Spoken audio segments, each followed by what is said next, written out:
Hello students, online classes में एक बार फिर से आपका स्वागत है। चलो शुरू करते हैं आज की क्लास। तो अपन पढ़ रहे थे श्रेणी के बारे में, ठीक है। थोड़ा सा बेसिक था वो आपको मैं बता चुका हूँ। उसका अभिसारी श्रेणी, अपसारी श्रेणी, उसकी दोलायमान श्रेणी और श्रेणी भौतिक है, उसका जो व्यंजक है वो किस प्रकार से होता है, क्या परिभाषा होती है श्रेणी की, तो वो आपको मैं चीजें बता चुका हूँ। ओके, अब आगे बढ़ते देखिए। इसके आगे जो टॉपिक है वो है गुणोत्तर श्रेणी का अभिसरण।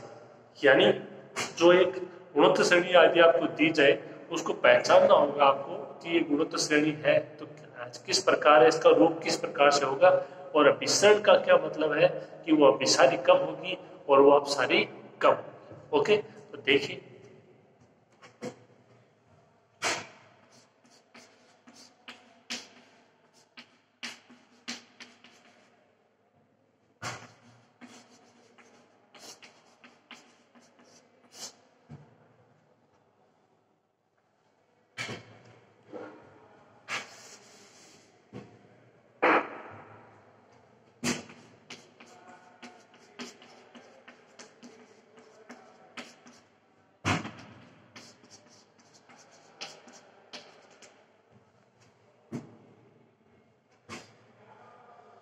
देखिए ये कोई एक ना गुणोत्तर श्रेणी है। एक गुणोत्तर श्रेणी 1 + x square x cube dot dot dot x की power n plus dot dot dot.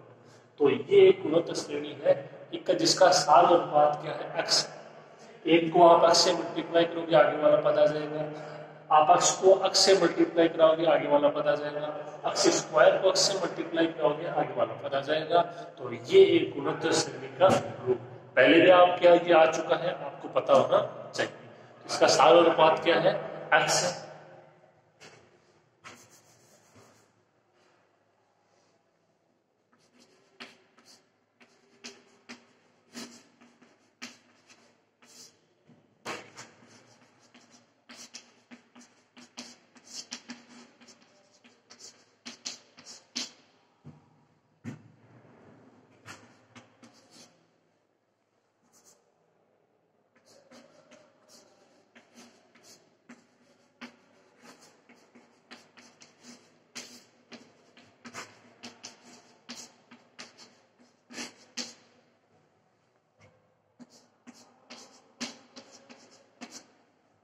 पहली कंडीशन ये श्रेणी है वो अभिसारी श्रेणी होगी यदि x का मान देखना आपको -1 और 1 के बीच में होना चाहिए। यानी -1 से तो वो बड़ा, 1 से हो छोटा।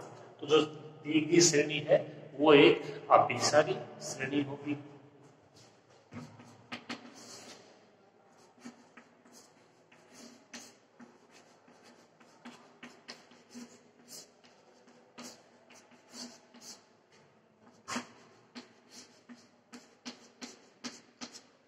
श्रेणी अपसारी होगी यदि x का मान क्या हो, देखिए जो ये है इसके आगे कंडीशन 1 से छोटा था तो 1 के बराबर और 1 से बड़ा।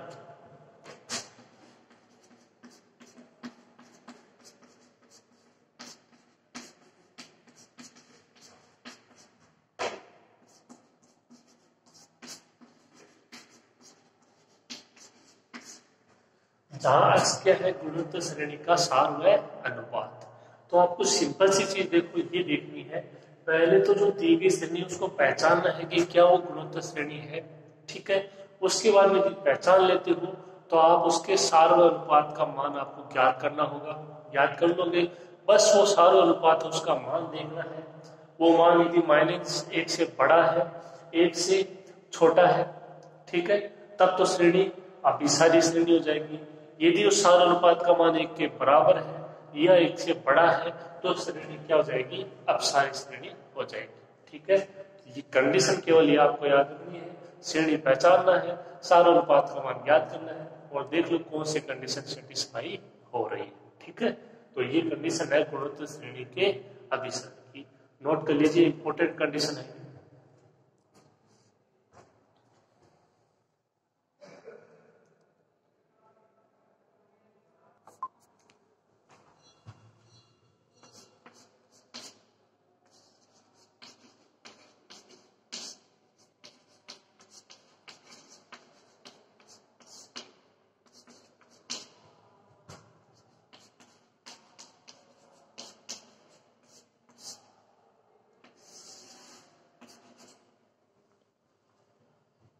अनंत श्रेणियों के गुण धर्म, कुछ प्रॉपर्टीज है, आप उनको ध्यान से समझना। अनंत श्रेणी, तो ये आपको मैंने पिछली बार क्लास में बता दिया था कि यहाँ पर अपन जो स्टडी करेंगे या जिनके बारे में पढ़ेंगे वो केवल और केवल अनंत श्रेणियां ही होंगी। ठीक है, तो ये मैं आपको बता चुका हूं। देखिए पहला गुणधर्म, तो पहला गुणधर्म क्या है, देखो मैं बोल रहा हूं, आप ध्यान से सुनना उसको। कोई आपको श्रेणी दी गई है, ठीक है, तो उस श्रेणी में परिमित संख्या में आपको पद जोड़ने पड़े या कोई पद हटाना पड़े तो उस श्रेणी के अभिसारी या अपसारी होने पर कोई प्रभाव नहीं पड़ेगा। जैसे मान लो कोई अभिसारी श्रेणी आपको दी गई है, ठीक है, और उसमें अगर आपको जो मान लो पहला पद है या लास्ट का पद है वो पद आपको हटाना पड़ रहा है, उसके बाद में वो हल हो रही है, तो आप उस पद को हटा सकते हो। वो अगर अभिसारी है तो वो अभिसारी रहेगी, वो यदि अपसारी है तो वो अपसारी ही रहेगी। यानी कोई एक पद जोड़ने पर या हटाने पर उसके अभिसारी या अपसारी होने पर कोई प्रभाव नहीं पड़ेगा। अभिसारी है तो अभिसारी ही रहेगी, अपसारी है तो अपसारी ही रहेगी।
ये पहला पॉइंट है आपका। देखिए इसी श्रेणी में परिमित संख्या में, परिमित संख्या का मतलब है जैसे एक पद जोड़ा या हटाया, जैसे दो पद न जोड़े या दो पद हटाए, इस तरीके से परिमित होना चाहिए। आपको पता होना चाहिए कि कितने पद है, एक है, दो है, तीन है। परिमित संख्या में पद जोड़ने या हटाने पर श्रेणी के अभिसरण या अपसरण पर कोई प्रभाव नहीं पड़ता है। ठीक है, आप जैसे एग्जाम्पल देंगे ऐसे समझ सकते हो इसको।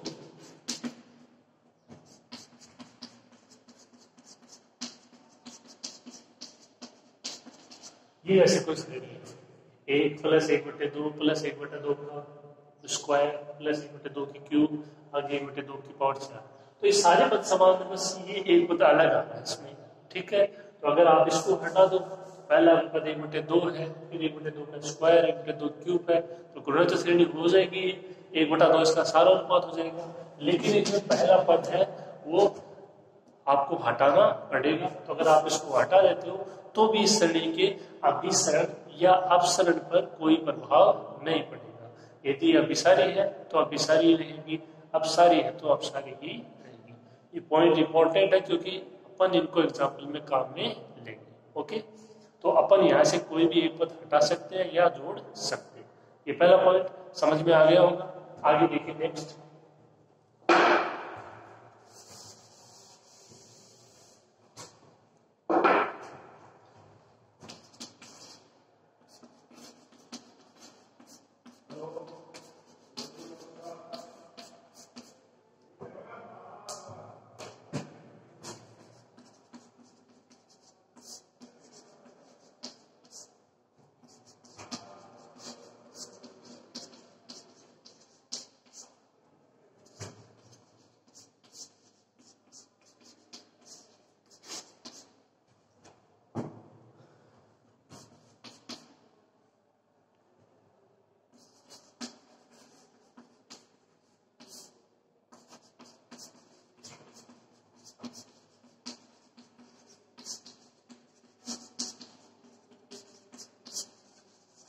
दूसरा पॉइंट क्या है, देखो यदि किसी श्रेणी को अशून्य अचर राशि से गुणा करने पर किसी जो श्रेणी है उसके अभिसरण या वही की बात है अपसरण आप समझ गए होंगे, अभिसरण पर कोई प्रभाव नहीं पड़ता है। अब केवल वाला पॉइंट क्या है कि कोई श्रेणी है, आप उसको अशून्य का मतलब वो शून्य नहीं होना चाहिए, अचर राशि से गुणा करने पर, जैसे 2 से मल्टीप्लाई कर रहे हो पूरी श्रेणी को, 3 से मल्टीप्लाई कर रहे हो पूरी श्रेणी को, इस तरीके से, तो जो उस श्रेणी का अभिसरण या अपसरण होगा उस पर कोई प्रभाव नहीं पड़ेगा। बात समझ में आ गई? जैसे मान लो अभी श्रेणी लिखी हुई है, उसको आप 2 से मल्टीप्लाई कर रहे हो या 3 से मल्टीप्लाई कर रहे हो, तो उसके अभिसरण पर कोई प्रभाव नहीं पड़ेगा। ओके, नेक्स्ट देखिए,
तीसरा पॉइंट क्या देखिए, किसी धन पदों की श्रेणी को, धन पदों की श्रेणी का मतलब है कि उस श्रेणी का प्रत्येक पद वो धनात्मक है, ऋणात्मक नहीं है। ठीक है, तो धन पदों की श्रेणी को समूहित करके, इंपॉर्टेंट है, समूहित करके नए पद बनाकर लिखने पर श्रेणी के अभिसरण या अपसरण पर कोई प्रभाव नहीं पड़ता है।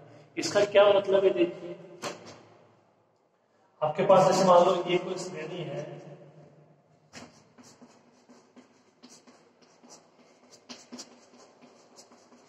इस तरीके से 1+1/3, 1/5, 1/7, इस तरीके से कुछ भी। ठीक है, तो ये क्या कर रहा है कि किसी श्रेणी को समूहित करके, समूहित का मतलब है कि इसके पद, जो श्रेणी है इसके जो आपके पद है उनके समूह बनाकर यदि उसको लिखते हो तब भी उस श्रेणी के अभिसरण या अपसरण पर कोई प्रभाव नहीं पड़ता। जैसे मान लो आपको आवश्यकता पड़ी, ये 2 पद इनको साथ ले लिया, इसके आगे और 2 पद इनको साथ ले लिया, तो ये समूह हो गया ना। जैसे ये 2 पद है, ये इनका समूह है, ये इनका समूह है, इस तरीके से। तो उम्मीद आपको समझ में आ गया होगा। जो श्रेणी है उसके आगे जो पद है उनके लिए अपना समूह बना के उन पदों को अप्लाई कर रहे हो, लिख रहे हो, तब भी उस श्रेणी के अभिसरण या अपसरण पर कोई प्रभाव नहीं पड़ता है। ये 3 पॉइंट है, इंपॉर्टेंट पॉइंट है। पहला पद, जो पहला पॉइंट है वो क्या है, यदि आप जो श्रेणी है उसमें कोई पद जोड़ते हैं हटाते हो कोई फर्क नहीं पड़ेगा, इसको सरल भाषा में समझिए। दूसरा क्या है, इसको आप किसी कांस्टेंट राशि से गुणा करते हो तो भी कोई प्रभाव नहीं पड़ेगा, और यदि आप उसको समूह बना के लिख रहे हो तब भी इस पर कोई प्रभाव नहीं पड़ेगा। ठीक है, आप इन 3 पॉइंटों को ऐसे कैसे नोट कीजिए।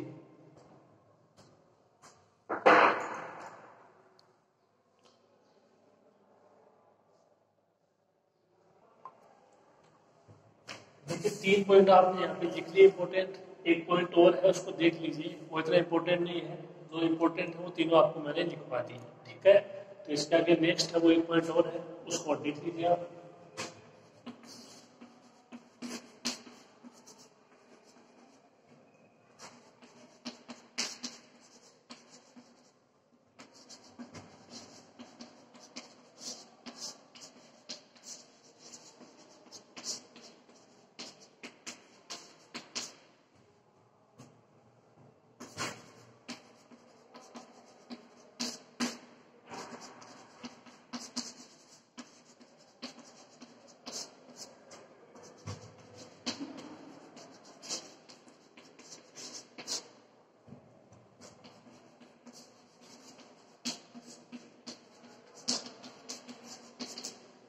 लास्ट पॉइंट ये है कि समीशन यूएन और समीशन वीएन 2 अभिसारी श्रेणियां हैं, तो जो इनका योगफल करते हो यानी समीशन यूएन प्लस वीएन और इनका करते हो माइनस, इनका करते हो घटाओ यानी समीशन यूएन माइनस वीएन, तो वो भी क्या होंगी, अभिसारी श्रेणी होंगी।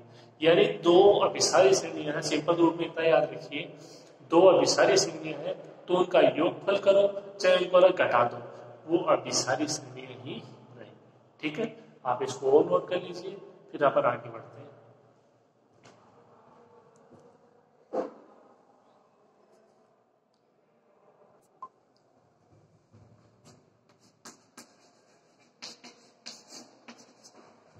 अब देखिए एक थ्योरम है, बहुत ही आसान सी थ्योरम है और ये एक बार आप भी चुकी है राजस्थान यूनिवर्सिटी में।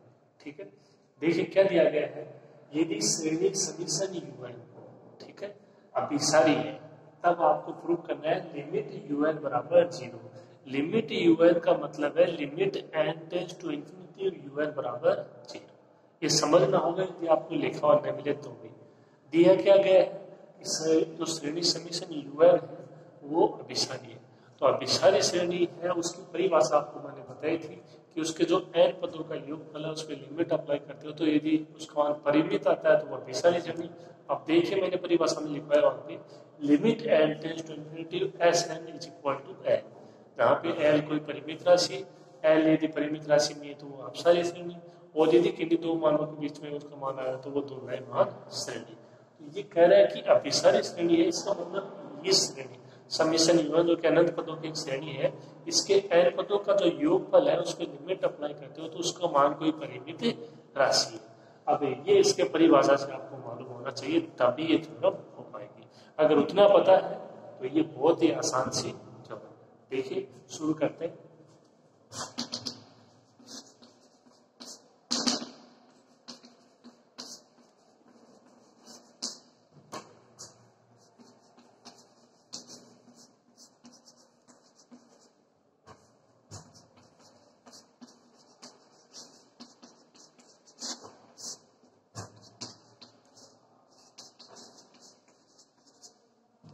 दिया गया है कि श्रेणी समीशन UN एक अभिसारी श्रेणी है तब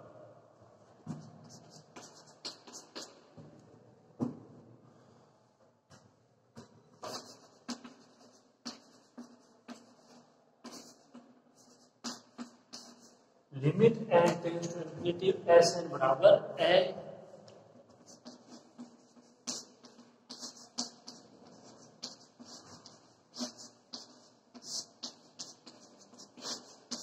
जहां n कोई परिमित राशि है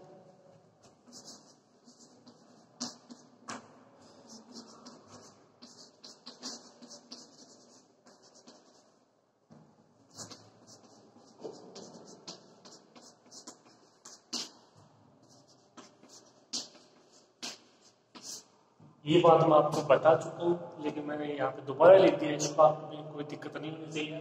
Sn क्या है, श्रेणी समीशन UN के n पदों का योगफल है Sn, यानी Sn का मान क्या हो जाएगा,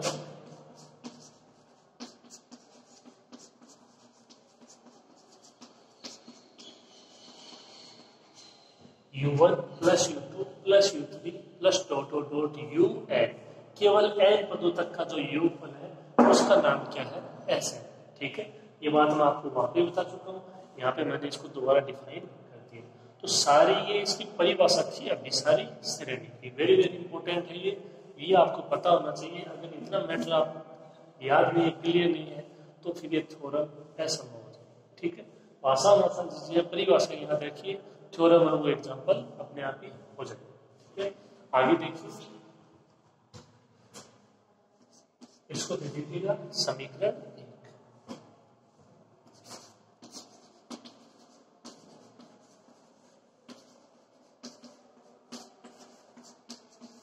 अब देखिए दूसरा समीकरण, limit n tends to infinity Sn-1 is equal to L, समीकरण 2। अभी क्या कह रहा है कि n पदों तक के योगफल की जगह n-1 पदों तक का योगफल लिया जाए, उस पर लिमिट अप्लाई करें तब भी वो मान क्या आएगा, L ही आएगा, परिमित राशि ही आएगी। ठीक है, ये कैसे होगा, देखो ये मैं आपको एक एग्जांपल द्वारा समझा रहा हूँ कि इन ये दो आपके n पदों तक का योगफल है और जो n-1 पदों तक का योगफल है उस पर लिमिट अप्लाई करोगे तो उसका मान है वो एक परिमित राशि ही मिलेगी। ठीक है, देखिए कैसे,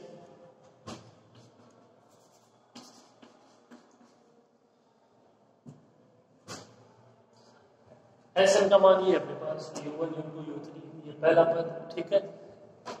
जैसे un है तो इसका मान होगा कोई n के पदों में, अब उसमें n बराबर 1 रखोगे पहला पद, n बराबर 2 रखोगे तो पहले और जो आपका दूसरा पद है उसका योगफल वो मान होगा u2 का, पहले दूसरे तीसरे पद का योगफल वो मान होगा u3 का। इस तरीके से un का जैसे कि मान आप अपना कोई मान सपोज कर लीजिए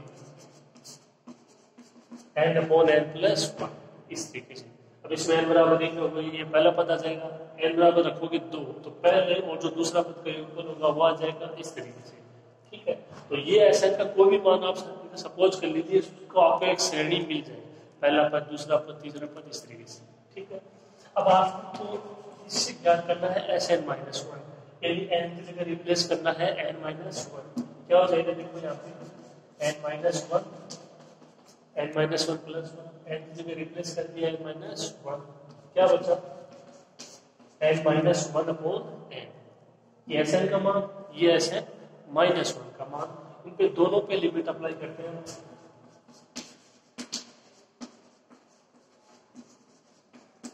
यदि इस पे लिमिट अप्लाई करेंगे तो आपको मैंने कहा था कि जितना संभव हो सके इसको हल करने की कोशिश करेंगे।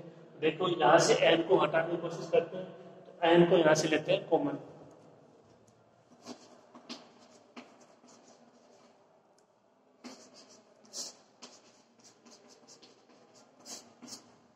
ऊपर तो n है, यहाँ से n कॉमन ले लिया, 1+1/n, n से हट गया, क्या बचा 1+1/n।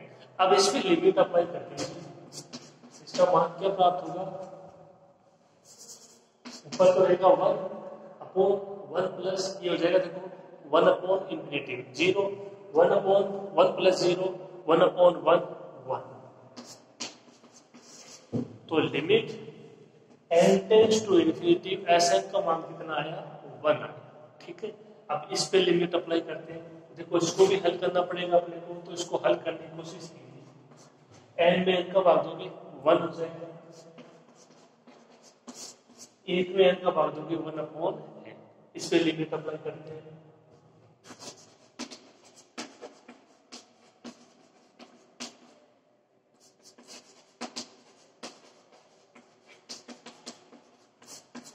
इस पे लिमिट अप्लाई करेंगे, limit n tends to infinity Sn-1, इस पे लिमिट अप्लाई करते हैं, एक पे तो अप्लाई होगी नहीं, इस पे हो जाएगी, तो क्या बचेगा 1 - 0 1, आया नहीं ऐसे, आया नहीं है कोई परिमित मान, ठीक है, ओके। अब इसमें कोई डाउट नहीं होना चाहिए कि यदि जो Sn है, जो श्रेणी समीशन un है, उसके n पदों का योगफल है, उस पे यदि आपने लिमिट अप्लाई करते हो तो उसका मान यदि l कोई आती है परिमित राशि, परिमित मान आता है, तो n-1 तक के जो पद हैं उस पे लिमिट अप्लाई करते हो, तब भी परिमित राशि, परिमित मान l ही प्राप्त होगा, ठीक है। ये डाउट है, ये आपके क्लियर हो जाना चाहिए। इसको आप लिखोगे नहीं, ये केवल मैंने आपको समझाने के लिए इसको बताया है। आप इसको अपनी रफ कॉपी में लिख सकते हो, जो थ्योरम है उसको उसमें आप इसको नहीं लिखोगे, ओके। तो आप इसको थोड़ा सा रफ फर्क में समझ लेना, बाद में आपको याद रह जाएगा, ओके। तो एक बार आप इतना करोगे कि Sn का मान, ये Sn-1 का मान, उसके बाद ये, ठीक है, और उसके बाद में ये Sn-1, इन पे दोनों पे लिमिट लगे, दोनों का मान जो बन आए हैं इसको लिखोगे रफ वर्ग में, ठीक है।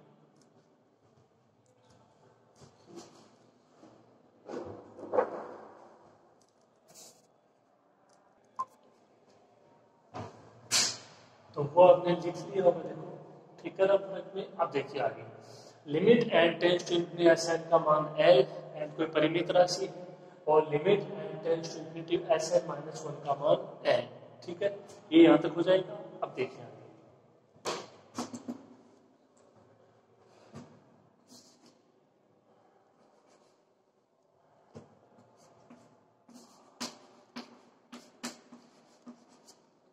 ये मैं आपको करवा चुका हूं इससे पहले वाली क्लास में कि Sn का मान क्या होगा, Sn-1 प्लस un के बराबर। आप देख लेना वहां पे, थोड़ा सा मैं आपको बता देता हूँ। Sn का मान ये है, ठीक है। इससे पहले वाला आपने लिखा पद un-1, तो u1 u2 u3 un minus 1 है, वहां तक इसको क्या लिखोगे sn माइनस 1, और जो एक पद है वो रह जाएगा un। ओके, तो इस तरीके से आप इसको लिख सकते हो। यहाँ पे बता दिया, इससे पहले वाले क्लास में मैं आपको बता चुका हूँ। इसको क्या लिख सकते हो,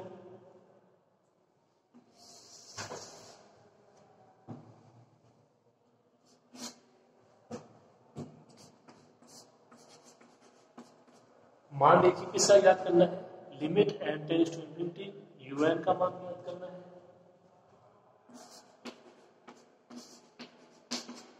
un का मान कितना हो जाएगा, sn माइनस 1, ठीक है, हो जाएगा इतना।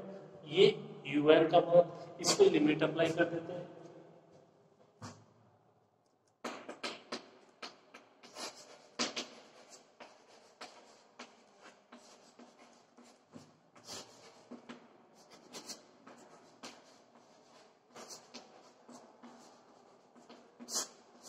तो ये जो स्टेप है इसमें दोनों तरफ आपने अप्लाई कर दी। लिमिट क्या हो गया, limit n tends to infinity un is equal to limit n tends to infinity sn minus 1।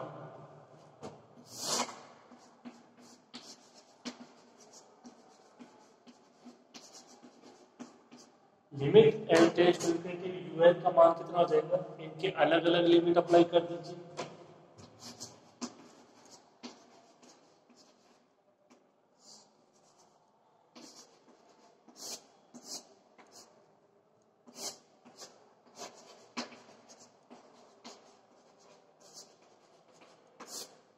मान क्या होगा, ए से 7 है दोनों, ठीक से लिखना, limit n tends to infinity sn minus limit n tends to infinity sn minus 1, ठीक है। मेरे हिसाब से इसमें कोई दिक्कत नहीं होगी, ये आपको परिभाषा से पता होना चाहिए। ओके, ये आपको मैंने समझा दिया है, इंपॉर्टेंट है ये पद इस थ्योरम का, ठीक है। ये मैं आपको करवा चुका हूँ, इसका केवल पक्षांतर क्या है वहां से देख लेना किसका मान चाहिए। इस पे लिमिट अप्लाई कर दी, दोनों पे लिमिट अप्लाई कर दी, एक और दो चीज में मान रखेंगे, प्रूफ हो जाएगा, ठीक है। देखिए आप इसको यहाँ तक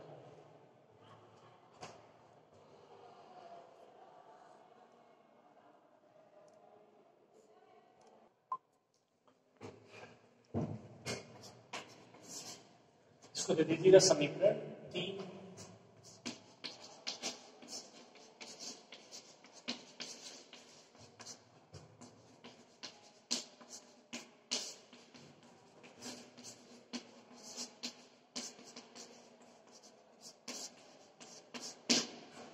समीकरण 1 व 2 का उपयोग करोगे कहां पे, समीकरण 3 में करने पर।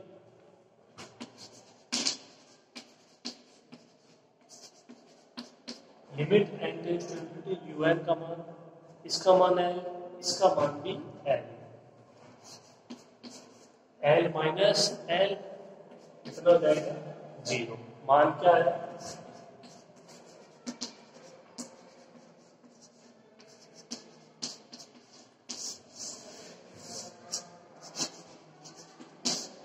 Limit n tends to infinity un बराबर 0। बस ये इतनी सी थ्योरम थी। तो आपने देखा बहुत ही छोटी सी थ्योरम थी, लेकिन जो इसमें बात है समझने लायक वो इम्पोर्टेंट है समीकरण 2, और समीकरण 1 का वो आपकी परिभाषा है वो आपको पता होना चाहिए, ठीक है। तो कुछ खास नहीं था, समीकरण 1 परिभाषा से, 2 को आप किसी भी एग्जाम्पल के लिए देख लेना, Sn और Sn माइनस 1 पे लिमिट अप्लाई करोगे, परिमित मान L ही प्राप्त होगा, ठीक है।